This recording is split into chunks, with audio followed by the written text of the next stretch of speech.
యోబు గ్రంథము 40వ అధ్యాయం ఒకసారి బైబిల్ ఉన్నోళ్ళు తీయండి.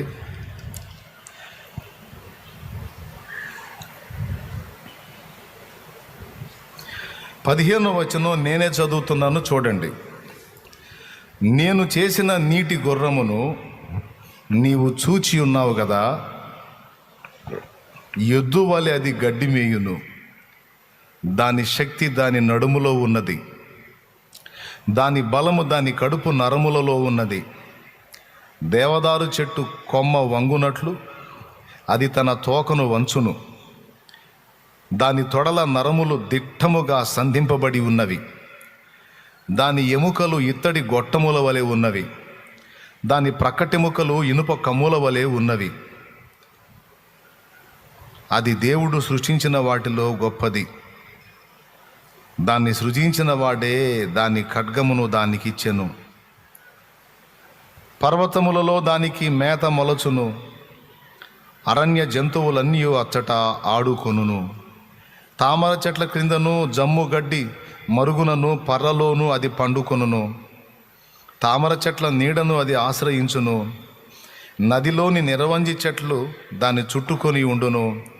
నదీ ప్రవాహము పొంగి పొర్లినను అది భయపడదు, యోర్దాను వంటి ప్రవాహం పొంగి దాని నోటి యొద్దకు వచ్చినను అది ధైర్యము విడువదు.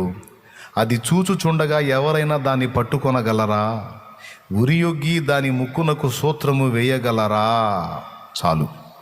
చదువుకున్న ఈ వాక్య భాగంలో యోబు పరిస్థితికి దేవుడు పలుకుతున్న మాటలకి ఏమైనా సంబంధం ఉందా? ఇప్పుడు యోబు ఊజు దేశములో గొప్ప ధనవంతుడు, ఒక రాజుకు తగినంత ఐశ్వర్యం కలిగిన వాడు యోబు. అలాంటి యోబు ఊహించని రీతిలో మొత్తం కోల్పోయాడు. 10 మంది పిల్లలు, చక్కని భార్య, దాసదాసి జనాంగం, పొలములు, ఎడ్లు, ఒంటెలు, గాడిదలు, రకరకాల పశువులు. అప్పట్లో పశువులే పెద్ద సంపద. గొర్రెలు కాసే గొర్రెల కాపర్లకు గొర్రెలే ఆస్తి. అప్పటి రోజుల్లో ఈ పశు సంపద ఎంత ఎక్కువ ఉంటే అంత గొప్ప ధనవంతుడు అతను. ఒక రకంగా చెప్పాలంటే ఒక రాజుకు తగినంత ఐశ్వర్యం యోబు కలిగి ఉన్నాడు. సంతానపరంగా సమృద్ధి, ఆర్థిక పరంగా సమృద్ధి, పశుపక్షాదుల పరంగా సమృద్ధి, ఏది తక్కువ లేదు.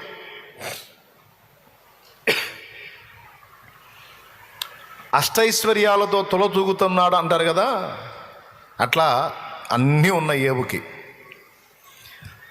ఇలా జీవిస్తున్న యోబు జీవితంలో సడన్గా విషాదాలు ప్రారంభమైనాయి. ఎందుకు అవి జరిగినాయో మీకు తెలుసు.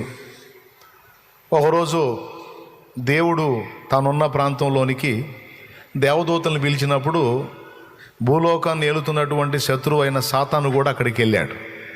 నువ్వు ఎక్కడి నుంచి వస్తున్నావు అంటే భూమి మీద ఇటు అటు తిరుగుతూ వస్తున్నా అన్నాడు. అట్లయితే భూమి మీద నా సేవకుడైన యోబు సంగతి విచారించితివా, ఆలోచించితివా? అతడు యథార్థవర్తనుడును న్యాయవంతుడునై ఉండి యెహోవా యందు భయభక్తులు కలిగి చెడుతనం విసర్జించినవాడు. భూమి మీద అలాంటోడు ఇంకొకడు లేడన్నాడు.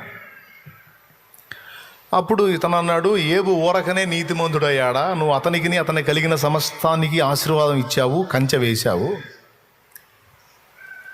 మరి నువ్వు ఆశీర్వదించినప్పుడు ఎవరైనా చేస్తారు భజన.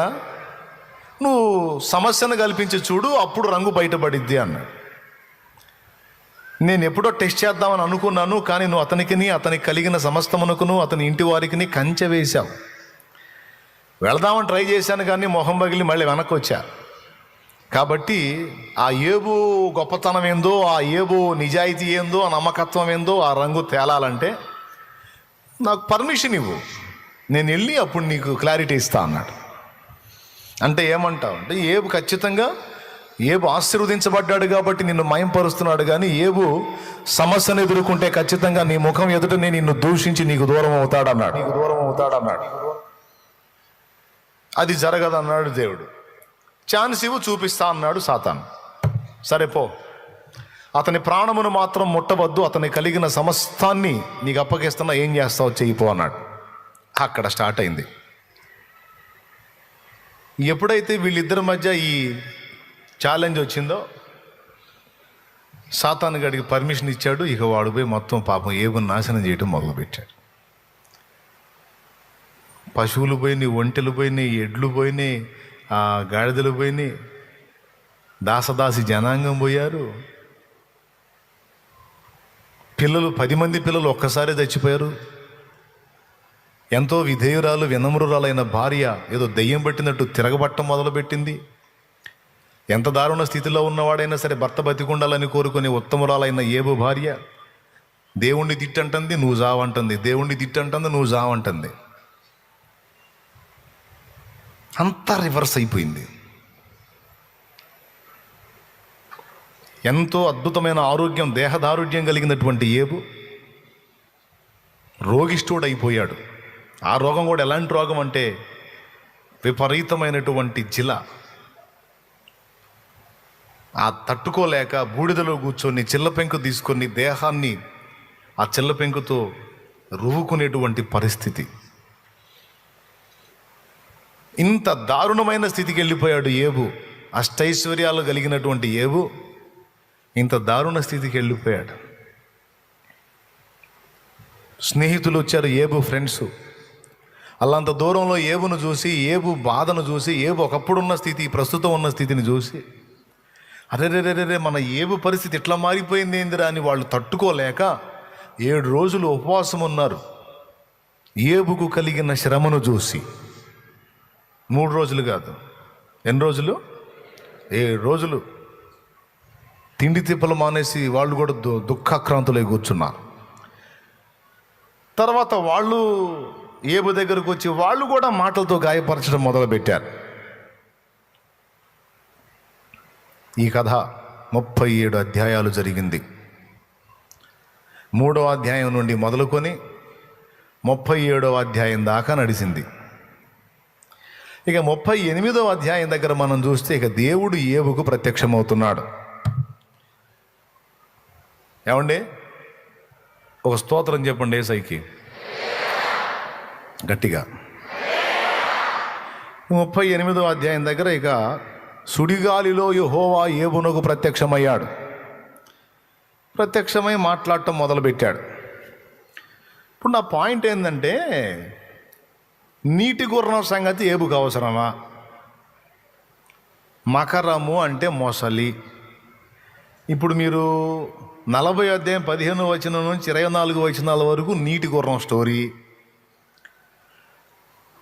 41వ అధ్యాయం నుంచేమో మకరం స్టోరీ అంటే మొసలి స్టోరీ, 38వ అధ్యాయంలోనేమో భూగ్రహం యొక్క నిర్మాణం,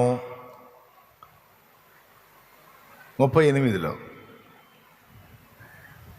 అసలు అన్నీ కోల్పోయి దివాళా తీసి శరీరం కూడా రోగగ్రస్తమై భ్రష్టు పట్టిపోయి ఆయన అల్లాడుతుంటే దేవుడు ప్రత్యక్షమైనప్పుడు ఏబుతో ఏం మాట్లాడాలి? ఒక్కసారి మీరు ఆలోచించండి. దేవుడు ప్రత్యక్షమైనప్పుడు ఏబుతో ఏం మాట్లాడాలి? ఏబో, నువ్వు తప్పులు చేసావు అందుకు శిక్షగా వచ్చిందనో, లేకపోతే నువ్వు మరి మంచోడివే కానీ పరిశోధన కోసం వచ్చిందనో, లేకపోతే నీ బాధలు పోతాయిలేని ఆయన అనో తిట్టటమో లేకపోతే కొంచెం ప్రోత్సహించడమో చేయవయా. బాధల్లో ఉన్న భక్తుడి దగ్గరికి వచ్చి అసలు అతను బాధలేంది, అతడు కోల్పోయింది ఏంది, అతడికి పట్టిన దరిద్రం ఏంటి, నువ్వు వచ్చి అతనికి చెప్పే స్టోరీలు ఏంది? ఓ ప్రశ్న. స్తోత్రం. ఇది మీరు ఎప్పుడైనా ఆలోచించారా? చదివితే ఆలోచిద్దాం కానీ మన ముందు అసలు చదవలేదు కదా, అసలు గొడవే లేదు. చదివితే కదా మనకి ఇట్లాంటి డౌట్లు. అంత చాకిరి మనం చెయ్యం. మనం ఇది చదువుకుంటూ కూర్చుంటే సెల్ ఫోన్ ఎవడు చూస్తాడు కాబట్టి మనం అంత చాకిరి పెట్టుకోం, ఇట్లాంటి చదివే సెక్షన్ పెట్టుకోం. మనం లోకాన్ని చూడాలా. క్షణం తీరిక లేదు, దమ్మిడి ఆదాయం లేదని పెద్దోళ్ళు సామెత మాట్లాడతారు. అందులో వచ్చేది లేదు, సచ్చేది లేదు, కానీ చెత్త అన్నీ పెట్టుకొని బుర్రంతా పాడు చేసుకొని గందరగోళం అయిపోతున్నాయి కొన్ని బతుకులు. మిమ్మల్ని కాదులే, అట్ట బతికే బతుకుల సంగతి చెబుతున్నా నేను. స్తోత్రం. ఏమండి, అట్ట అయిపోయినాయి కొన్ని జీవితాలు. ఏం చేద్దాం, ఎంత చెప్పినా పాపం వాళ్ళు ఇక్కడ ఉన్నప్పుడు నిజమే కరెక్టే అనుకుంటారు, అవతల బాగానే మెంటలు ఎక్కుతుంది. మార్చుకున్నోడు ధన్యుడు, అట్టనే కొనసాగినోడు ఏం పొందుకుంటాడు, ఏం పొందడం. సరే వదిలేద్దాం, ఏం వదిలేద్దాం, హెచ్చరికను వదిలేయద్దు, ఆ పాయింట్ను పక్కన పెడదాం, మ్యాటర్లోకి వద్దాం. ఇప్పుడు ఏబు సమస్యల సంగతి ఏంటి? దేవుడు వచ్చి నీకు నీటి గుర్రం సంగతి తెలుసా అని దాని గురించి అంగాంగ వర్ణన చేస్తున్నాడు. దాని ఎముకలు గొట్టాలు, దాని శరీరం ఎంత, దాని పర్సనాలిటీ ఎంత, దాని ప్రతాపం ఎంత, నదీ ప్రవాహం వచ్చి దాని మీద పడ్డ లెక్క చేయదు అని దాని ధైర్యాన్ని గురించి అరే వర్ణించి మాట్లాడుతున్నాడు. ఏబు పరిస్థితిని చూసి ఇక్కడ దేవుడు మాట్లాడే మాటలను చూస్తే అతను ఉన్న పరిస్థితులు వేరు, ఈయన మాట్లాడేది వేరు, అసలు సంబంధమే లేదు. భూగ్రహం ఎట్ట నిర్మాణం ఏందో నీకు తెలుసు అంటాడు. ఇప్పుడు అదే ఆయనకు తెలియాల్సిందే. అది తెలియకనా ఆయన ఆ గతి పట్టాడు. భూగ్రహం నిర్మాణం తెలియకనా ఆయన అన్నీ పోగొట్టుకున్నాడు. ఈ స్థితిలో నువ్వు వచ్చి భూగ్రహ నిర్మాణం ఎలా ఉందో చెప్పాలా? ఇప్పుడు అదే నువ్వు చెప్పాల్సింది. ఏమయ్యా, ఏబు కాబట్టి మౌనంగా ఉన్నాడు, కానీ అసలు నువ్వు నేను ఆడుంటే అసలు నువ్వు ఎట్లా దేవుడు అయ్యావయ్యా? నువ్వు అసలు కనీసం ఇంత కామన్ సెన్స్ లేదు నీకు. కాదయా, నేనున్న పొజిషన్ ఏంది, నువ్వు నీటి గుర్రాలు నీటి మాకెందుకు ఇవన్నీ, భూమి ఎట్ట పుట్టిందని నీకు తెలుసా? నక్షత్ర రాసులు వచ్చేటట్టు నువ్వు చేస్తావా? మృగశీర్ష నక్షత్రానికి నువ్వు కట్లు విప్పుతావా? కృత్తిక నక్షత్రం సంగతి నీకు తెలుసా? ఈ నక్షత్రాలు, భూములు, జంతువులు వాళ్ళేంది మాకు? మా బాధలేంది? నువ్వు ఇవన్నీ చెప్పుకొచ్చేది ఏంది? ఓ ప్రశ్న. ఏమండి, మనకి బ్రెయిన్ ఇచ్చినోడు ఎవరు? ఏదన్నా కొద్దిగా జ్ఞానం మనం కలిగి ఉన్నామంటే అది మనకి ఇచ్చినోడు ఎవరు? కళ్ళు ఇచ్చినోడు, చెవులు ఇచ్చినోడు. ఆయనేం పిచ్చోడా? ఏమయ్యా, ఆయనేం పిచ్చోడా? ఆయనే జ్ఞానం లేనోడా? కానీ కొన్నిసార్లు దేవుని చర్యలు, దేవుని కార్యాలు మనకి వెర్రితనంగా అనిపిస్తాయి. 1 కొరింథీ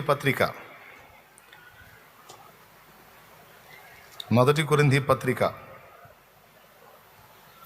చూడండి,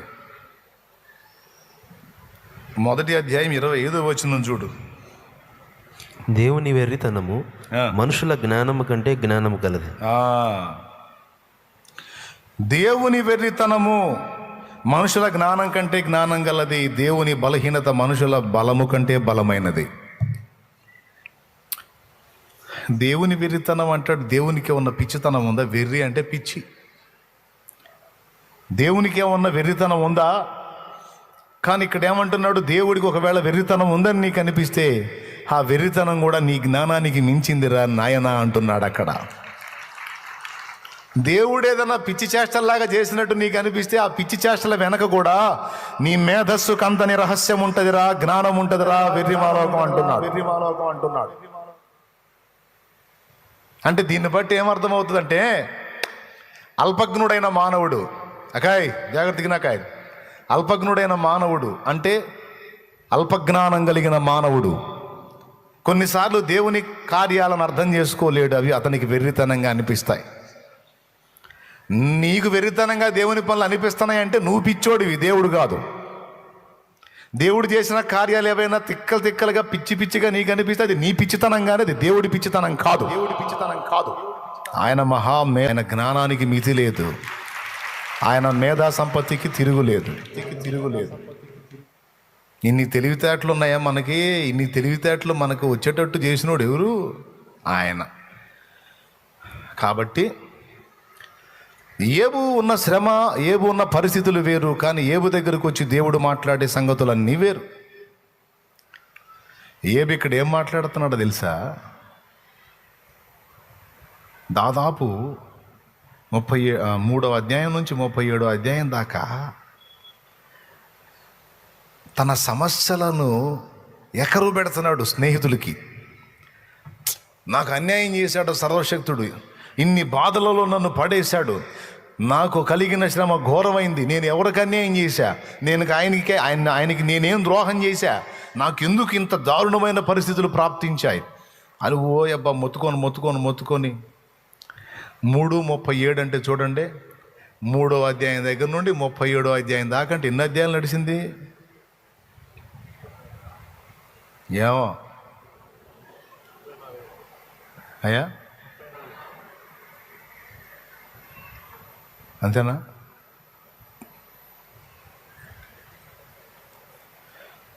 అంటే ఇన్ని అధ్యాయాలు ఆయన శోప వెళ్ళబోసుకున్నాడు యోబు. ఆయన శోప అంటే ఆయన బాధ. నిజమే, ఒకరిని ఇద్దరిని కోల్పోతేనే మనం తట్టుకోలేం మన ఫ్యామిలీలో. కానీ యోబు కడుపును పుట్టినటువంటి పిల్లల్ని ఏమండి, అన్ని బాధల కంటే కూడా పెద్ద కోత కడుపు కోత, తట్టుకోలేని కోత, అది సహించలేని భరించలేని బాధ. అది తమ కన్నబిడ్డ తమ కళ్ళ ముందు రాలిపోతే అది జీర్ణం కాదండి, అంత తేలిగ్గా అల్లాడిపోతారు. అది చిన్ననాటి నుంచి బలహీనుడుగా ఉండి ఏదో ఇదైపోతే అది వేరే సంగతి. కానీ అన్ని సంవత్సరాలు పెరిగి పెద్దోళ్ళై ఆరోగ్యంగా ఉండి చక్కగా చేతికి అక్కడికి వచ్చిన స్థాయిలోకి వచ్చిన తర్వాత బిడ్డలు రాలిపోతే ఆ బాధ, ఆ వేదన వర్ణనాతీతం. అలా గాయపడిన బిడ్డల్ని ఓదార్చానికి కూడా నాకు భయం కలుగుద్ది. ఏమని ఓదార్చాలి? అయితే దేవుని వాక్యాన్ని ఉంది కదా, వాళ్ళని ధైర్యపరుస్తాను. నిరీక్షణ ఉందలే మనకి, వాళ్ళు చచ్చిపోలేదు, దేవుని దగ్గర ఉన్నారు, పరదైసు మహిమలో ఉన్నారు, యేసుప్రభు 2వ రాకల్లో వాళ్ళని కూడా తీసుకొస్తాడులే, కొద్దిగా ఓపిక పట్టండి, మీరు అక్కడికి వెళ్ళటం కానీ లేదా వాళ్ళని ఇక్కడికి తేవటం కానీ జరిగిద్ది, వాళ్ళైతే చచ్చిపోలేదు, తప్పకుండా నీ వారిని నువ్వు చూస్తావని ఓదారుస్తా. కానీ ఆ బాధని మింగటం మాత్రం తట్టుకోలేని బాధ అది. కానీ ఏకంగా 10 మంది పిల్లల్ని కోల్పోయిన బాధ ఎంత భయంకరంగా ఉంటుందో ఊహించండి. అది యోబు బాధ. చేదు విషాన్ని మింగినట్టుంది సార్ నా బాధ, ఏం చెప్పేది నీకు అని దాన్ని వర్ణించి మీరు అన్నారు కదా 34 అధ్యాయాలని, మొత్తం అదే గోల. పాపం ఇంతసేటు అల్లాడిపోతే యోబు దగ్గరికి వచ్చి అంటాడు, భూమి ఎట్ట చేశారు నీకు తెలుసా, నీటి గుర్రం సంగతి నీకు తెలుసా? ఏమా ఏందయ్యా నీ మాటలు? ఎందుకంటే చెప్తా వినండి. నీటి గుర్రం యొక్క బలాన్ని గురించి, దాని పరిమాణాన్ని గురించి, దాని పర్సనాలిటీ గురించి దేవుడు మాట్లాడాడు. మకరం అంటే మొసలి యొక్క పరిమాణం, పర్సనాలిటీ, దాని దేహ దారుఢ్యం గురించి కూడా మాట్లాడాడు. బాయ్ జాగ్రత్తగా. భూగ్రహం యొక్క నిర్మాణము, దాని పునాది, దాని పరిమాణాన్ని గురించి దేవుడు మాట్లాడాడు. అంటే దేవుడు ఏం చెప్పాలనుకుంటున్నాడంటే యోబుకి, నీ సమస్యల పరిమాణాన్ని గురించి నువ్వు మాట్లాడుతున్నావు, నేను సృష్టించినటువంటి సృష్టి యొక్క పరిమాణం, అందులో నేను నిర్మించిన జీవుల యొక్క పరిమాణం, వాటి విషయంలో నేను కనపరిచిన జ్ఞానం, నా పనితనం ముందు నువ్వు ఎదుర్కొంటున్న శోధన ఎంత?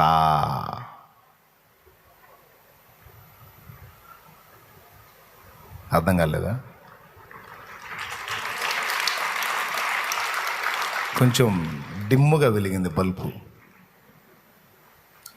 హల్లెలూయా, హల్లెలూయా. సువిశాలమైన భూగ్రహమునకు నేను పునాదేశాను,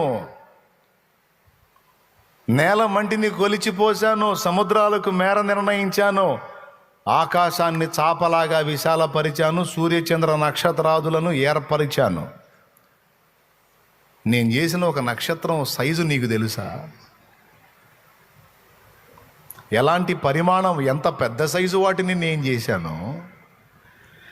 అన్నొద్దు నాన్న, భూగ్రహం సంగతి చెప్పు నాన్న. నువ్వు ఈ భూగ్రహం యొక్క పర్సనాలిటీతో పోల్చుకుంటే అందులో నువ్వెంత, నువ్వు ఎదుర్కొంటున్న సమస్యలు ఎంత?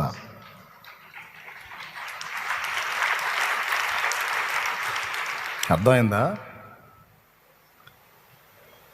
అంటే ఏం చెబుతున్నాడంటే, నాయనా ఏబు నేను పిచ్చోణ్ణి కాదు, నాయనా ఏబు నేనే వెర్రోణ్ణి కాదు, నాకు అన్యాయం చేశాడు, నా విషయంలో ఎలా ఉన్నాడు, అలా ఉన్నాడు, అట్లా చేశాడు, ఎట్లా చేశాడు, ఓ అల్లాడిపోతున్నాను, నా బాధెవడు.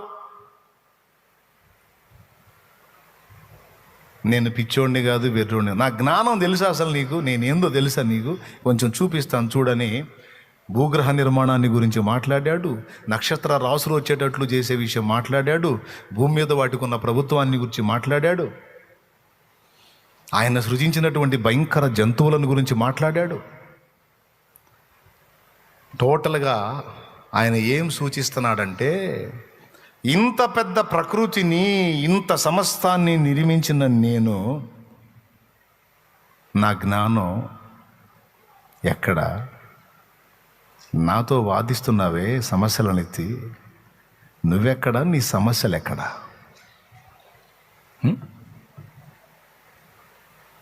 చూడు ఒకసారి, నీ వల్ల ఇదేం చెయ్యి. ఒక నీటి గుర్రాన్ని చేయనానా, ఒకటి చేయనానా? నువ్వు భూగ్రహానికి పునాది వేసాను, ఏమన్నా చేస్తావు నువ్వు? చూడమ్మా, ట్రై చేస్తావు నువ్వు? ఏందయ్యా ట్రై చేసేది? అసలు నేను ఆ నేల మట్టి నుండి నిర్మించబడ్డోడిని, అసలు ఆ నేలను రెడీ చేసినోడి నువ్వు, నేను చేసేది అవునా? అంటే నా మేధస్సుకి నీ మేధస్సుకి తేడా ఉందంటావు? ఉన్నట్టే ఉంది, ఉన్నట్టే ఉంది కాదు, చివరికి ఒప్పుకున్నాడు. ఏమన్నా తెలుసా? నేను నీచుడను అన్నాడు, నేను హీనుణ్ణి. అంతేకాదు, నీ క్రియలను గూర్చి నేను తెలుసుకున్నాను అన్నాడు. చదువు 42:1 నుంచి చదువు. అప్పుడు యోబు యెహోవాతో ఇలాగ ప్రత్యుత్తరమిచ్చెను, నీవు సమస్త క్రియలను చేయగలవాడవనియు, నీవు ఉద్దేశించినది ఏదియో నిష్ఫలము కానేరదనియు నేనిప్పుడు తెలుసుకుంటున్నా. అద్దుగో, జ్ఞానము. మీరు చదవండి ఆ మాట. నీవు సమస్త క్రియలను చేయగలవనియు, నీవు ఉద్దేశించినది ఏదియో నిష్ఫలము కానేరదనియు నేను ఇప్పుడు తెలుసుకుంటుని. నువ్వు ఏదైనా ఒకటి ఉద్దేశించావు అంటే అది వేస్ట్ కాదు, నిష్ఫలము కాదు, ఖచ్చితంగా దాని వెనక ఏదో ఫలం ఉంది దేవా.